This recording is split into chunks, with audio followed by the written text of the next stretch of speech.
Au nom du Père et du Fils et du Saint-Esprit. Amen. La paix de Jésus soit dans votre maison. Salut les amis, j'espère que vous allez bien, que vous êtes en forme, que votre foi grandit en Jésus, notre seul Sauveur, seul Rédempteur, Fils unique du Père. Alléluia. Donc aujourd'hui, je voulais vous parler du religieux et de la religiosité. Ouais. Alors, peut-être que c'est évident pour beaucoup d'entre nous, mais la frontière entre le religieux et la religiosité est parfois glissante. Et oui, c'est pas facile. Donc pour ceux qui ne savent pas, donc le religieux, là je parle de la Sainte Église catholique, mais bon, certains pourront en faire des extensions. Moi je parle de la vraie religion, la religion catholique. Donc tout ce qui est religieux, eh bien, c'est infiniment respectable. Ce que l'on appelle les religieux, ce sont les personnes consacrées, les curés, les bonnes sœurs, les moines, les évêques, les cardinaux, le pape. Ce sont des religieux. Donc nous avons bien sûr à les respecter, à les aider dans leur service à Jésus. Et d'une manière générale, tout ce qui est religieux, eh bien c'est pareil. Par exemple, ici même, vous avez des objets religieux, voilà, qui ont été bénis par un prêtre. Merci à lui.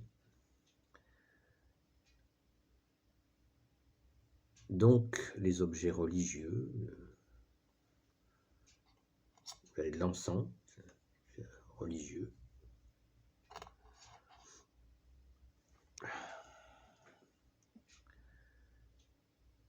Les objets religieux. Et tout ça, tout nous aide, tout concourt, y compris les hommes et les femmes, nous concourt à nous aider à établir le royaume de Dieu le Père, Dieu le Fils Jésus, Dieu le Saint-Esprit sur terre. Ça ne se fait pas en 5 minutes, hein. Vous avez remarqué, non? Donc, il nous aide, nous qui sommes pécheurs, et ce sont aussi des pécheurs, hein, les religieux sont des pécheurs. Beaucoup de saints se revendiquaient pécheurs. Et il nous aide, nous, pécheurs, laïcs, fidèles catholiques ou gens qui débarquaient, hein, qui venaient juste d'arriver. Il nous aide à rencontrer Jésus. Voilà, donc c'est ce monde religieux qui est au service de Jésus dans sa sainte Église catholique. Amen, alléluia. Alors, dans ces bonnes pratiques, hein, il y a les prières, il y a, comme on le fait, les chapelets, des prières, des dévotions particulières, notamment notre dévotion à la Très Sainte Vierge Marie, à Saint Joseph. Nous avons une dévotion particulière pour notre sainte patronne, Sainte Marie-Madeleine. Tous les saints qui sont chers à votre cœur, qui sont chers à nos cœurs, nous avons des dévotions religieuses. Voilà, ça c'est le religieux. Bon, vous allez me dire, tu nous fatigues, on le sait tout ça. Donc j'aborde maintenant la question de la religiosité. Par exemple, je fais un petit tour, un comportement religieux, ça peut être par exemple de demander, faire une prière avant chaque repas pour demander à Jésus de bénir le repas. c'est la foi, c'est religieux. Et puis, j'y viens, il y a la religiosité. Ça, la religiosité, c'est ce qu'on appelle un abus, un excès. Nous pouvons tomber dans la religiosité. Et c'est quelque chose qu'il faut éviter. Qu'est-ce que la religiosité? Eh bien, c'est très simple. C'est en faire trop. Alors, vous allez me dire, ouais, ben, on ne voit pas trop de gens qui en font trop. C'est vrai. C'est vrai qu'il y a peu de gens qui déjà partagent publiquement leur foi catholique. Il y en a quand même, faut pas déconner. Et il y a un risque chez certaines personnes de tomber dans la religiosité. J'en discutais avec une amie de Sainte-Marie-Madeleine, il n'y a pas longtemps, qui me disait, alors je lui disais, Alléluia, il s'était passé quelque chose, Alléluia, qui veut dire gloire à Dieu. Alors elle me disait, youpi, voilà. Moi je disais souvent youpi avant d'être dans la foi. Mais je lui disais, tu peux dire Alléluia et puis continuer à dire des youpi, hein, c'est pas un problème.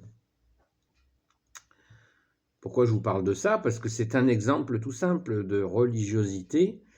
Si on aime bien dire youpi, ça n'empêche pas, ça n'est pas en opposition à l'Alléluia.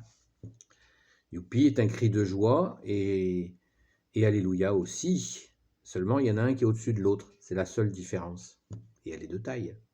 Il faut le savoir, c'est tout. Alléluia, ça veut dire gloire à Dieu. Et youpi, ça veut dire ouais, je suis content. Il s'est passé telle chose, je suis content.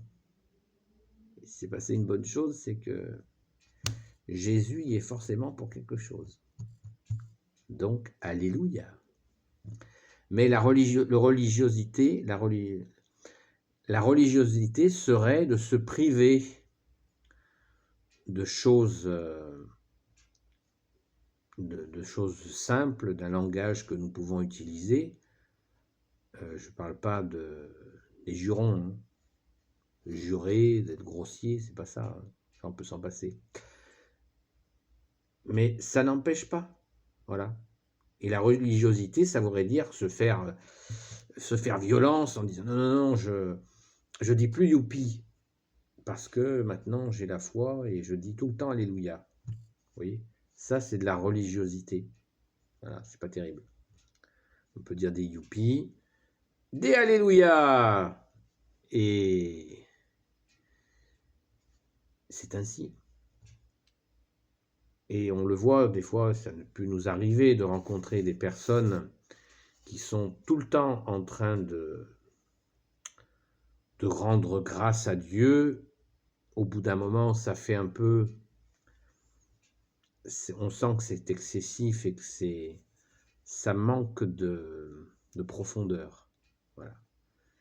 Quand nous rendons grâce à Jésus, y compris publiquement, autant le faire avec notre cœur, mais ça n'est pas en le criant sur les toits que notre remerciement sera plus agréablement entendu par notre bien-aimé Jésus.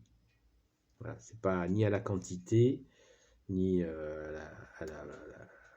voilà, c'est pas la quantité qui est en jeu. On peut prendre un autre exemple. Par exemple, pour ne pas les citer, il y a des gens qui disent, sont tout le temps en train de dire si Dieu le veut, si Dieu le veut, si Dieu le veut, si Dieu le veut. Voilà. Ce qui fait qu'au bout d'un moment, on n'ose plus parler parce que si Dieu le veut, si Dieu le veut, si Dieu le veut. Ça, c'est un abus, un excès. Et qui ne sert pas ni le Père, ni le Fils Jésus, ni le Saint-Esprit. C'est plus on va dire une habitude qui n'a pas de sens. Voilà. Sinon, voilà, après on peut donner des exemples et on va tomber dans la grossièreté, donc c'est pas ce que je souhaite. Mais voilà, faut pas On ne peut pas se laisser aller à être dans l'excès quand nous parlons de Jésus, même si nous l'aimons, et nous l'aimons. Et l'excès est l'ennemi du bien. Voilà. Méditez ce proverbe. L'excès est l'ennemi du bien. La religiosité, ça peut être je prie tous les jours à telle heure, puis un jour je peux pas. Alors je vais me casser la tête parce que j'ai pas prié à telle heure. Voilà, ça c'est la religiosité qui s'empare du truc. Et il faut savoir une chose, c'est que l'ennemi des âmes peut très bien s'emparer de ça. Hein. Il peut vous faire culpabiliser. Ah, t'as pas prié à telle heure, il va t'arriver des bricoles, etc., etc. Il peut se servir aussi de vos habitudes dans la foi pour vous culpabiliser, vous faire tomber et vous gêner. L'ennemi est ainsi. Il se sert de tout et de son contraire. Il n'y a pas de logique. C'est une horreur. Voilà. Donc la religiosité, alors dans la religiosité, il y a aussi des choses qui sont un petit peu dans des registres limite superstition. Quoi. Voilà. On commence à se donner des comportements qui sont des habitudes et des règles qui peuvent être très lourdes.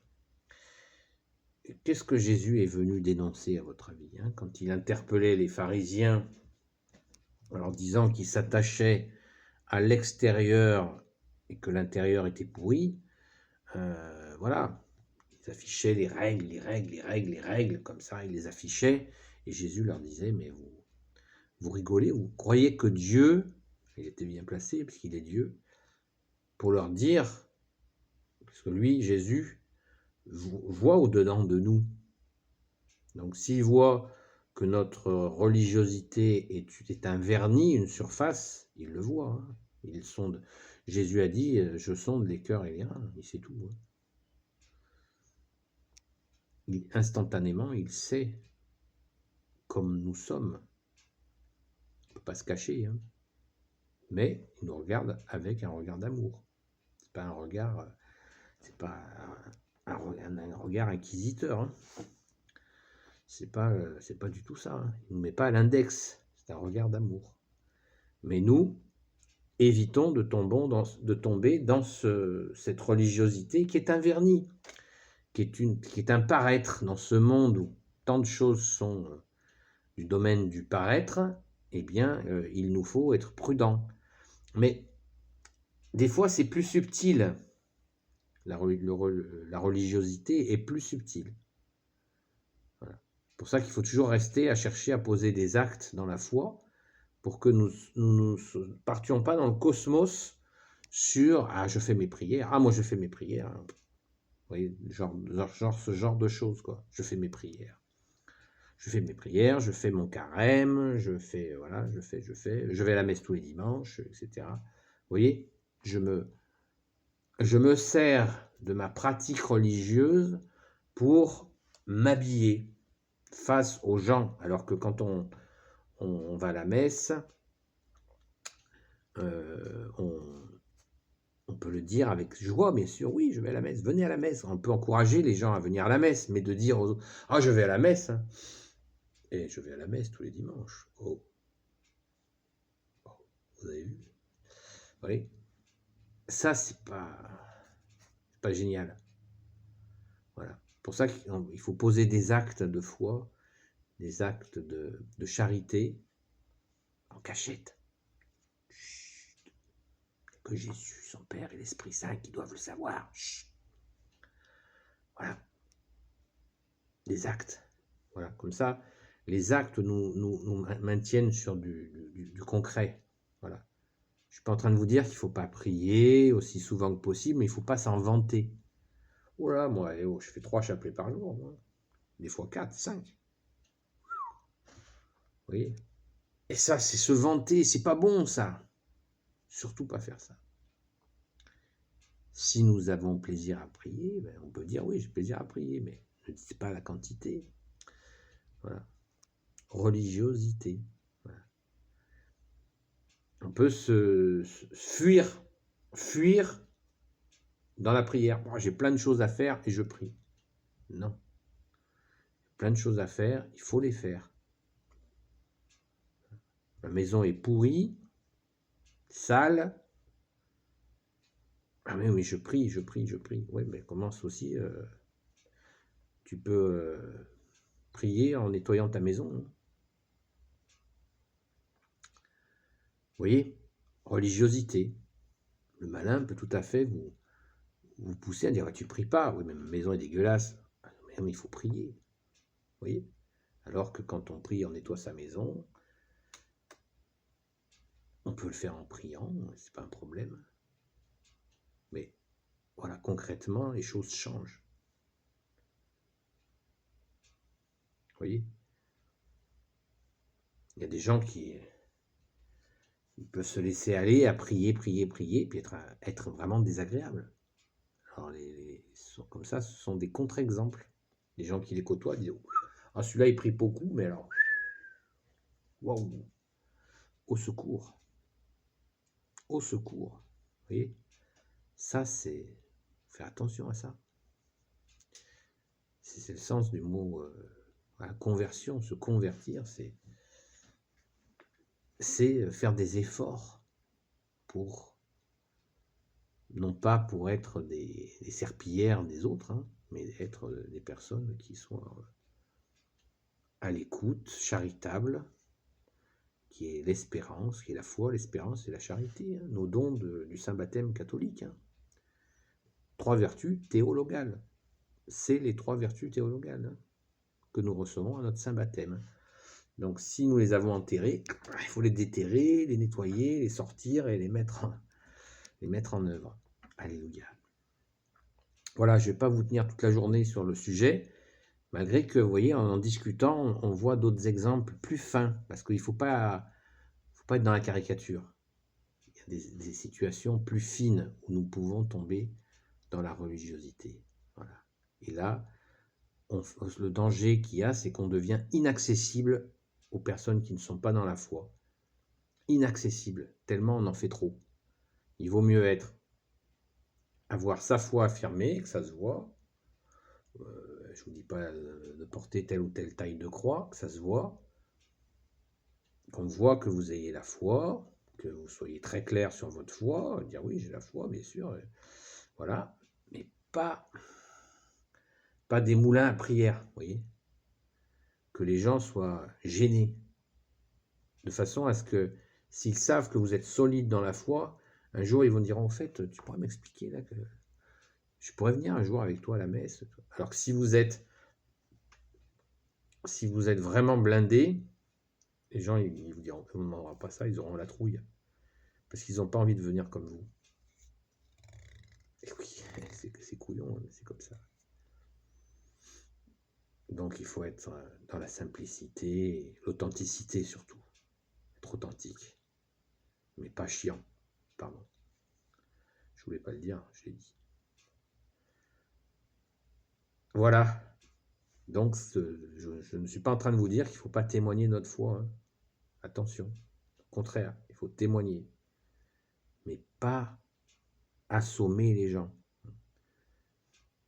La Bible, c'est un livre, c'est pas un marteau. On sert d'un marteau pour enfoncer des clous. Une Bible, on la fait découvrir avec le cœur. Merci Jésus par ta grâce, alléluia. Béni soit le Père, le Fils et le Saint-Esprit. Amen. Ô Jésus, toi qui peux tout et qui porte tout, toi le Sauveur, toi l'Emmanuel, toi l'agneau de Dieu, celui qui enlève et porte le péché du monde. Amen. Merci Jésus, je te confie toutes celles et ceux qui regarderont cette vidéo selon ta sainte volonté, ainsi que leurs proches selon ta sainte volonté, ô Jésus. Ô Marie, Reine des cieux, toi l'Immaculée Conception, toi qui écrases le serpent, toi qui as la lune sous tes pas, Saint Joseph, toi le juste et le saint, toi le sage, toi la terreur des démons, Sainte Marie-Madeleine, notre sainte patronne, et vous tous les saints et saintes amis de Jésus. Saint Michel Archange qui est comme Dieu, Saint Gabriel Archange, Saint Raphaël Archange et tes anges guérisseurs, et vous tous les anges qui servez Jésus. Je vous confie toutes celles et ceux qui regarderont cette vidéo ainsi que leurs proches selon la sainte volonté de Jésus, seul Sauveur, seul Rédempteur pour l'éternité. Amen. Béni soit le Père, le Fils et le Saint-Esprit. Amen. La paix de Jésus soit dans votre maison. À bientôt les amis.